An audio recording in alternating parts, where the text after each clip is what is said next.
So Kevin's jumped on, but I'm not too sure.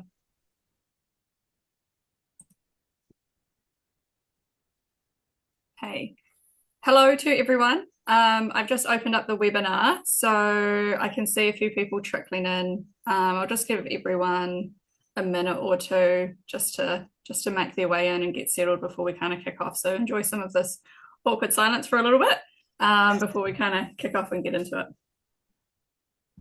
I also see a student from the course as well. Hello, Chanel.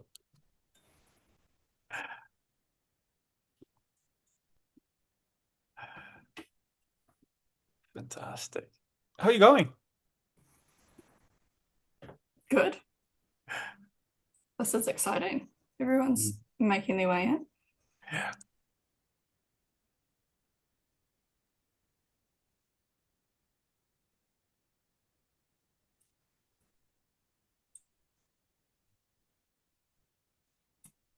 So this is also good. Now we actually got one of the students to actually give some insights on how it was to be on the student side of things.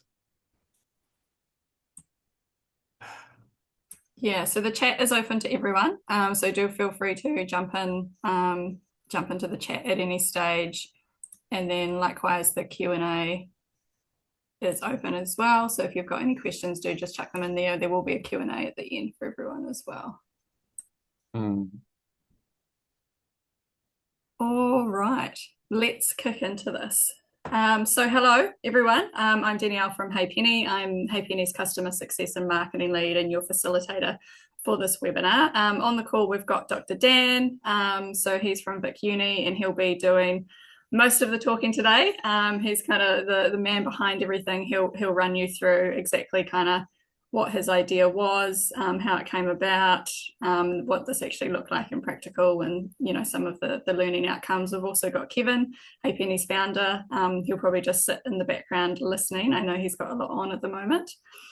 So I'll do a quick introduction of myself, a really quick overview of the agenda before I pass over to Dan. And he'll basically kind of crack into it. So as I've said, I'm HeyPenny's Customer Success and Marketing Lead. My background is primarily in the marketing, branding, comm space. Been there for about 12, 13 years, but really the past 6 years I've been focused in that health, safety and wellbeing space. So primarily looking at the state of health, safety and wellbeing within Aotearoa in New Zealand, and deep diving into some of the industries such as manufacturing and local government. I've been with HeyPenny for about 1.5 years now, just really focusing on that engagement, performance, psychosocial risk space, and really just working with Kevin just to lift up this this platform and this new conversation-based approach basically to this industry, which has been really cool. So today's agenda and today's session is really all around really merging theory and practical within the classroom, and just really looking at modernizing the way that we're teaching HR. When I say we, I really mean Dan in this circumstance. So as I said, he'll really just give a bit of an overview around the opportunity that he saw, how this actually worked within the classroom, and then some of the learning outcomes. And we will have a Q&A at the end. So do feel free to chuck any questions in as we go, and I will do my best to run through everything at the end. But I'll pass over to Dan, and he will kick into it. Yes, thank you so much for that, Danielle. My name is Dan Langerud. I work as a lecturer at Vic. I do have pivoted into the space of health and safety and well-being research in recent years, particularly because of all the AI that we've gotten into the space as well. And I'm really fascinated by AI and the intersection between AI and employees and how we can facilitate a better work environment for our employees using AI. But also that's more of the research side of things. But in terms of the teaching, I've also been a little bit focused around doing that as well for my teaching. And we currently have a little bit of a problem in the space, as probably several of you know, around how do we design our courses to actually address the challenges that now all these AI models is bringing in, that it can do the work, like particularly the written work for our students. So in terms of rethinking this, I then started with my course, HRER 305, applied human resource management, the individual at work. And I realized that we had a problem. We were teaching students how to manage human resources using case studies where the ending was already written. So it didn't really allow for the really nuanced understandings of how modern organizations are messy, fast-paced, and unpredictable. So I really wanted to create an environment where the ground could shift under the feet of the students as we were going and progressing throughout the trimester, and the ending was not known to us because this was going to be student-led and not led by me.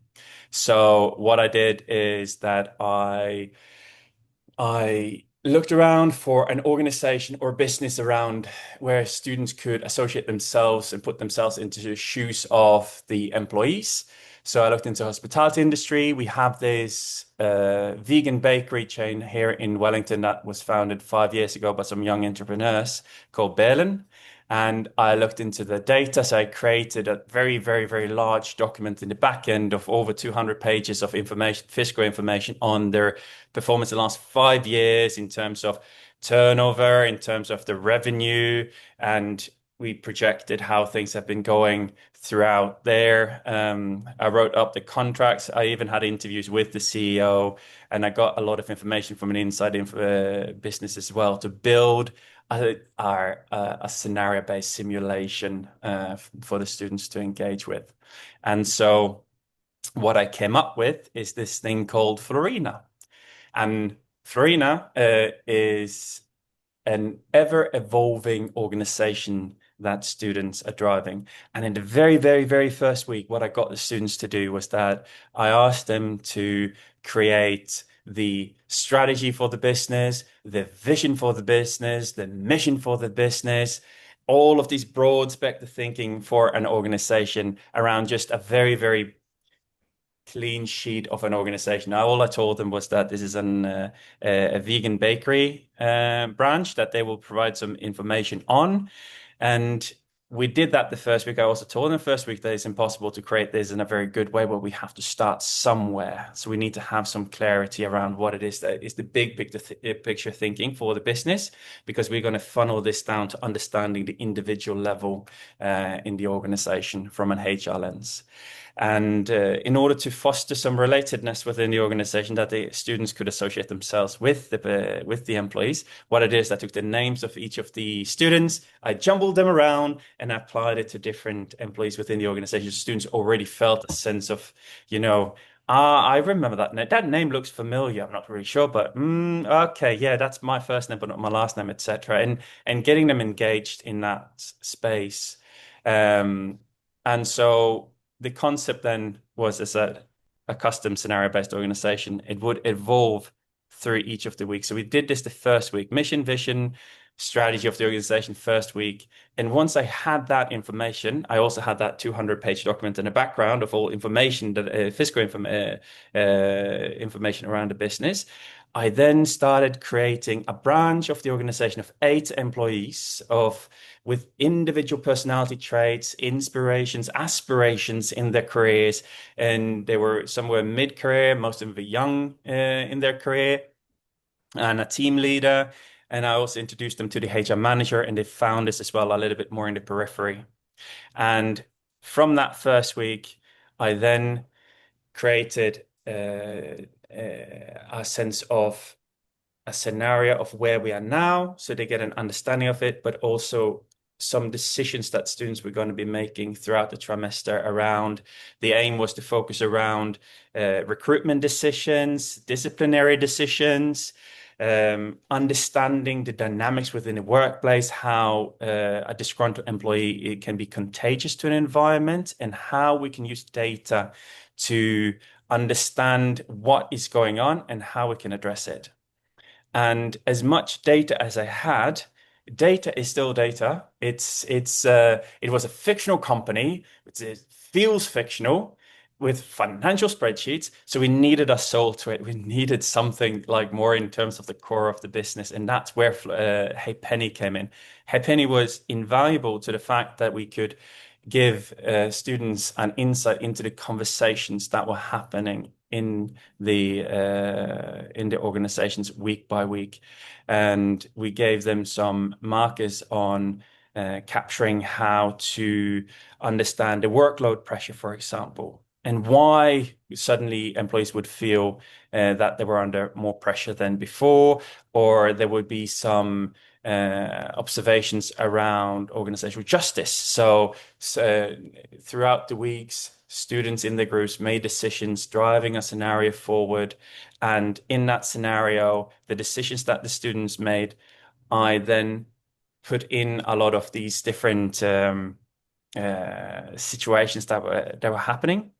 And with those situations happening, the students had to understand why they were happening, not only from like a broad scenario based and explaining last week you were challenged with this, the decisions you made drove it forward to this being the situation. But we also selectively put out and gave some insights into individuals within the organization. So, for example, just to give one example here was I had this student employee in Florina who had recently graduated her accounting role, and over a few weeks I drove the narrative forward from the perspective of this individual, of where she was a conscientious worker who was engaged with the workplace, and she aspired to get into an accounting role. And Florina had been growing so much recently, and the founders was finding that the role would really stretch. They needed somebody to look after the accounting aspect of the business. So we built it up that this employee would feel that they were promised to get into this role if they just kept up the work they were currently doing. Because in the scenario and the conversation with the manager, we framed it in such a way that intentions from the manager was to motivate and keep their employee motivated without promising anything specific. But the interpretation on the employee's side of things was that, I'm promised this role in accounting once it becomes advertised. And so what happened, of course, was that as this was projected going forward, we got into the week of where the students themselves are supposed to make the decision in groups whether or not to hire an internal candidate, being this student example, of which the students over weeks have now grown familiar with. They see it from the perspective of that student and hopefully can associate a little bit of their own situation with this person, with the more broad picture thinking of making a decision for the business itself, what's best for the business. And what it ended up with was that the students themselves made a decision of hiring externally rather than internally. A little bit of this was driven by the fact that I did not only show the perspective of the individual themselves, I showed it from the manager as well. And they could then see that the manager was not promising it, and they were only having good intention to keep this employee motivated to get into the business and continue the good performance. And so it came to the week, the decision was to be made, and students decided to hire an external candidate. Now, that situation created a disgruntled employee in the workplace. And again, HeyPenny data here was fantastic in terms of picking up those variables of what that meant, not only for the individual employee themselves, in terms of how that impacted their sense of being rewarded and recognized within the workplace, or their sense of direction and future belongingness to this organization, but also the other employees around who like this employee, has been working with this employee, young graduate employee, for 2 years, and also believe that they were going to be selected for this role. Because remember in the beginning, we had values, mission statements, and all of this. And some of those were really around community, about looking after each other. And now we are violating one of those fundamental aspects of the organization for a reason that was not made fully clear to every employee. And these are things that do happen in organizations every single day: poor communication, miscommunication, misunderstandings. And in making decisions around this, the students were really good, because I only allowed for the decisions they made each week to be valid if it was based on theory. if it was justified and rationalized through the theory of the course. And I do have to say that at the very end, the way that we measured the performance of the students was that I brought in an external practitioner, a senior HR practitioner, to do interviews with the student as their examination. And we were sitting in there for 10 minutes, and we asked each of the students to tell us what happened in Florina throughout the trimester, bring up an example of some decisions that were made and justify why those decisions were made, and explain to us the trajectory. And this person that I did the interviews with came back to me and said, I've never heard anybody use theory so fluently before, because the students were trained on this for every single week to justify the decisions they were making, but also the ability to think more broadly around what if we do this, if we make this decision, then this will be the outcome. If we make a different decision, then this might be the outcome. And having to weigh up all of these decisions, we move away from this bad versus good narrative into a more nuanced, realistic narrative of we're trying to make good decisions. So let me see here. So what this made, what the result of this was in terms of sense making, well, students identify underlying cultural shifts before they became visible in crises. And one of those things there was within the HeyPenny data, which is so great for the psychosocial factors, is that we're linking that with the KPIs. So throughout the trimester, we make decisions. Those decisions are also linked to the revenue of the organization. It's linked to the use of EAPs, for example. If we have gone through a very, very busy period, we know that there will be a use of EAPs afterwards. How do we ameliorate that bump in the curve later on? And we can look through the psychosocial factors to see what are the positives, thriving factors that we have within our organization that makes our employees feel they have the resources to cope with that stress when we have strong, stressful periods. So when it's less stressful periods, that they can then relax a little bit without having to resort to EAPs, but actually finding themselves restituting within the business. We also got to challenge the assumptions. So real conversational data moved from the discussion from good versus bad to navigating these complex HR issues. And very interestingly is that most of the time with, annual performance reviews and similar, we tend to look in a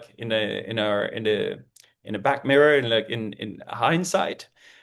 But what we are allowing for the students to do in this type of design of a course is that we allow for them to be proactive and evaluate what they believe will be happening, and then we shape the narrative around what the outcomes are based on their decisions.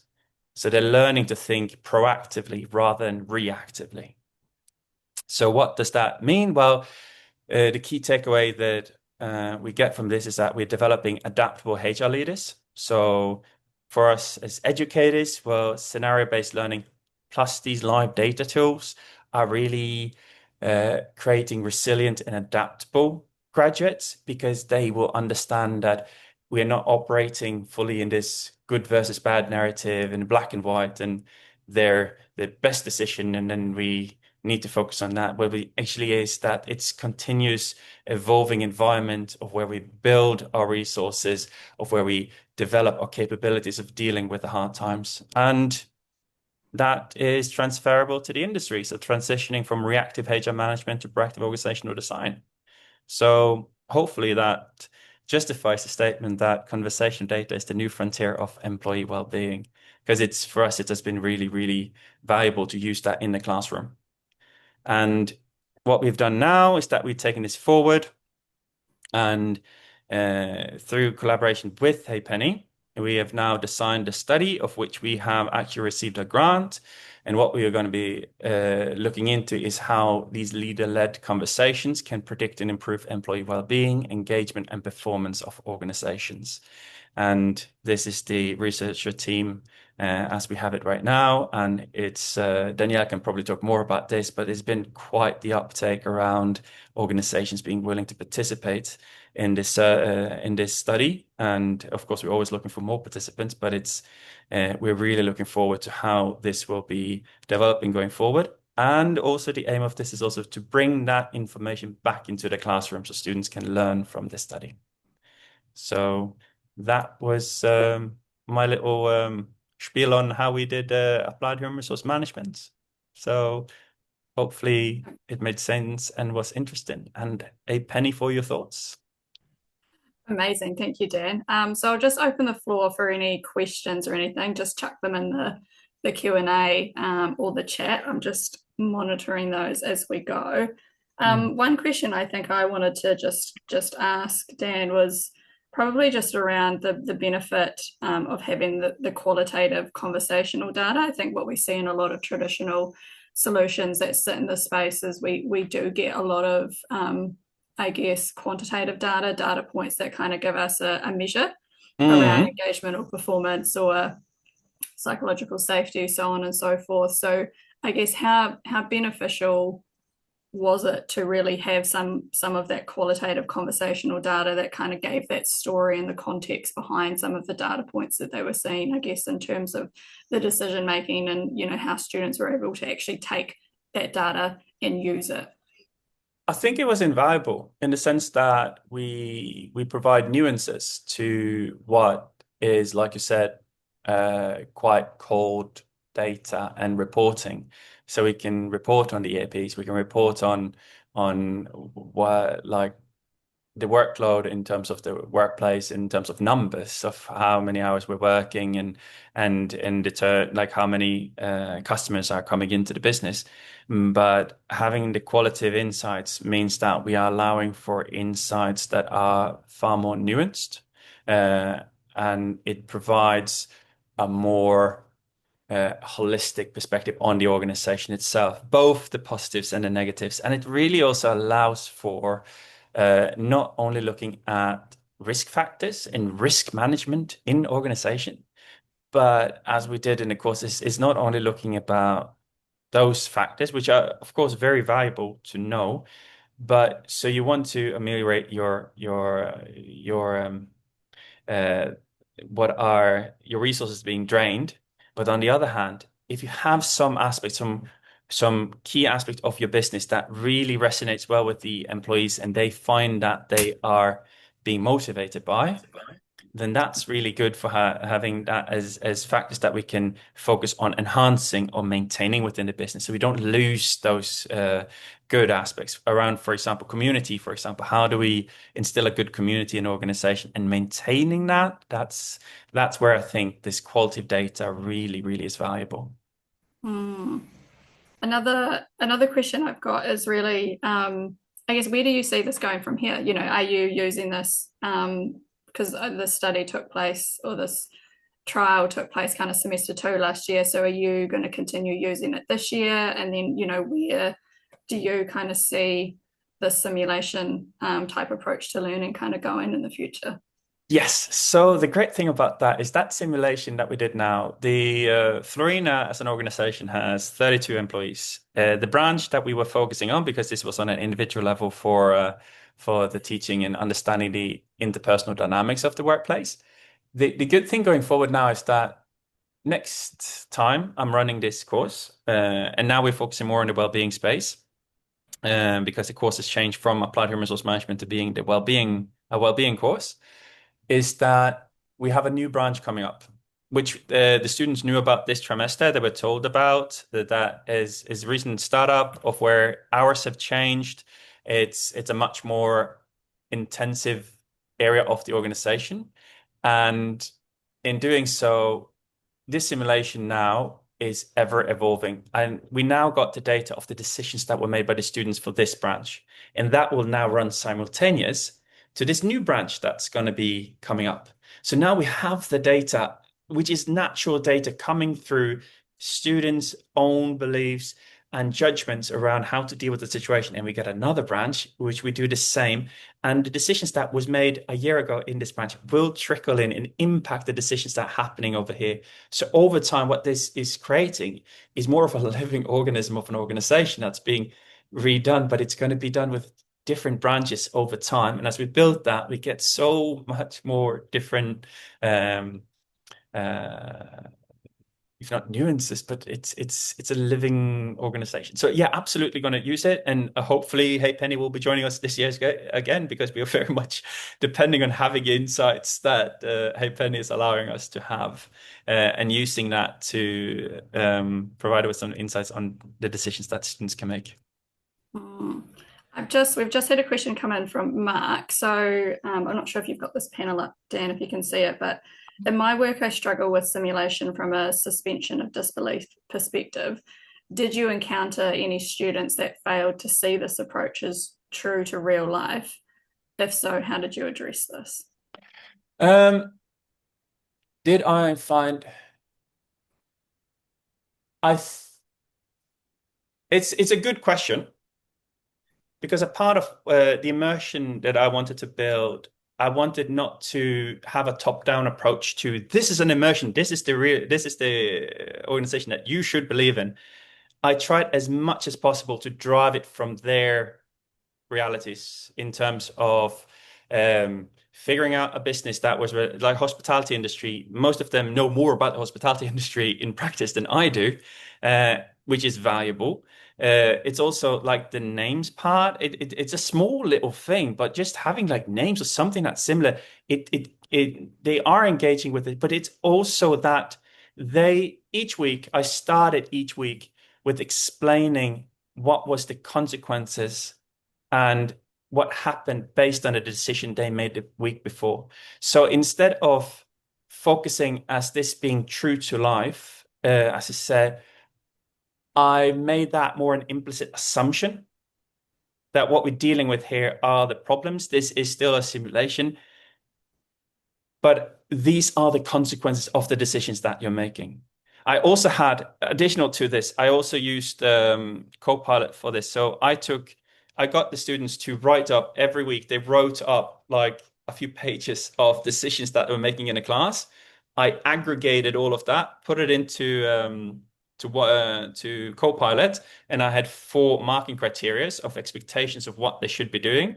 They should have some reliable evidence for the decision that we're making. It should be valid suggestions for solution to the problems we were dealing with that week. It needed to be cost efficient. They needed to understand the financials of that business. And lastly was consistency over time. They needed to be consistent in the decisions that they were making. And then I actually used, because they were not marked on this, but it became an internal competition in the classroom, because I got them to have graphs of where this was then aggregated into different values of how well they did the last week. And then I gave like graphs on how each group did last week, but also like the overall scoring. And I don't think that, to me, it was not so important to instill on them that this is real life. I was more in terms of we're working on a simulation here, and we want to be successful at what we do. And through that, the engagement became more authentic, particularly, and then we can lead it back to the HeyPenny data, the fact that they can actually lead it back to individual conversations of the individual employees within that organization, of how, from their view, they had been impacted by the decisions that the students were making. So it's several different levels to this. And I'm not sure did I answer your question adequately? We'll see if he puts in another question to follow up. But I've got a question around, I guess buy-in from the students, which kind of, oh, he says yes. Well done. I've got a question around buy-in. Before I jump into that, I'll just clarify though, that all of the students actually had their own login to the HeyPenny platform, which meant that they could very much so go into the platform at any stage and interact with all of the data, use the primary dashboard, and filter and really dive into all of the qualitative information themselves. So they had access to the platform consistently, I guess, throughout the semester, which I would assume would kind of help with that buy-in because I've got this interactive kind of feature. But my question following off of Mark's was, how did you find the buy-in and class participation as a whole in comparison to past ones? You've created this entire organization that they've written vision, mission, purpose for and really driven. So they've got this brand, they've got names, they've got personas. I guess, yeah, how did you find the buy-in for this semester in comparison to prior ones? On a completely different level because it was driven by the students. And I'm actually still thinking about your question, Mark, because another thing that I did was that I was honest and transparent with the students that the evaluation of the decisions that I'm making, it's too many words for me to do that every week and go through that. And I had an LLM doing it. So I engaged with them and telling me if they found that the feedback was not, if they didn't believe that the feedback was good enough, or if the LLM has misjudged them. So there were a few cases of where when I was sitting with the groups of where they would approach me and say, "Hey Dan, I don't think this is true because we wrote this and this is what we meant by X, Y, Z." And I was then absolutely willing to engage with them on that discussion, and we would change the points they were awarded and why they were awarded for specific areas of the decisions that they were making. So when you say failed true to real life, it's that agency part. I think in this that's a key part. So not only did this simulation recognize them for their competence throughout the trimester, every week they were recognized for that, and also they have relatedness to the individuals in the organization and where it's driving forward. But it's that they have the opportunity to make decisions, being held, and they were held accountable for those decisions, but they could also engage with that if they felt that they were incorrect or not meeting their or not being realistic, so to speak. And so the buy-in really through that is the opportunity to engage on their level, and it's my responsibility to bring it to connect them with both the theory and the simulation and the evidence that they use to make their decisions. One more question from me, I think, before we kind of close off for the day, and it's around psychosocial risk. So the HeyPenny platform, the foundation, I guess, behind it, where all of the data is kind of how it's all aggregated and categorized, is based off a framework of psychosocial risk factors, which are aligned to ISO 45003. There's a lot of discussion in the workplace wellbeing space that I hear through my work with the association around, how do we, I guess, increase the understanding of psychosocial risk? How do we kind of manage or look at it in the workplace? And how do we start to integrate this theory with practice even within the workplace? Because to a certain extent, it is somewhat emerging still in certain spaces. So do you think, I guess, this process and this simulation help the students actually just understand psychosocial risk and what some of the factors actually are and what they actually look like in real life? I think like the short answer is yes. But when what you were saying, I feel you provide like the answer in what you're just saying. But on top of this, what is valuable to this is understanding how important culture is. You can have all these policies in place and you can put up all these different, this is what we're going to do here and this is how we're going to risk manage the organization with processes and policies and all of this is in place. But if you don't have employees that are understanding and do understand the purpose of those policies, understanding, and that goes throughout the whole organization from all the way to the top, that it's important to understand why we're doing what we're doing. And I think a simulation like this really provides the opportunity to engage with implications on having the buy-in, so to speak, with the employees, that the employees are understanding what's happening and understanding that they have that they are seen in the workplace for the work they're doing, where they are at, and being captured for, which is where HeyPenny and the psychosocial factors being extracting those observations are so important to understand it from the perspective of those individuals. Because as soon as we understand what the reality is for the employees, then you frame the narrative, you frame the communication around that.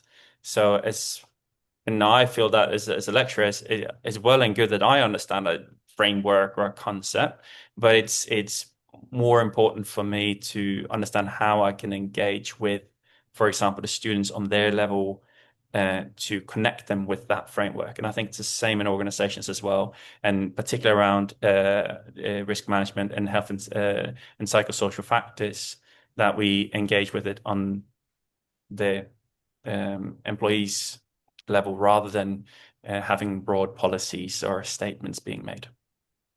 Yeah, absolutely. Cool. Well, thank you, Dan. And thank you to everyone who's registered and come along today. Thank you, It's guys. been a great session. I have recorded it, so I will be putting this up on our website as well if anyone wants to jump back on and have a look. But yeah, thank you. If anyone does have any further questions or they just want to chat about anything, do feel free to reach out to myself or Dan. Happy to jump on a call at any stage. But yeah, Absolutely. thank you. Thank you guys for joining. See you. See ya.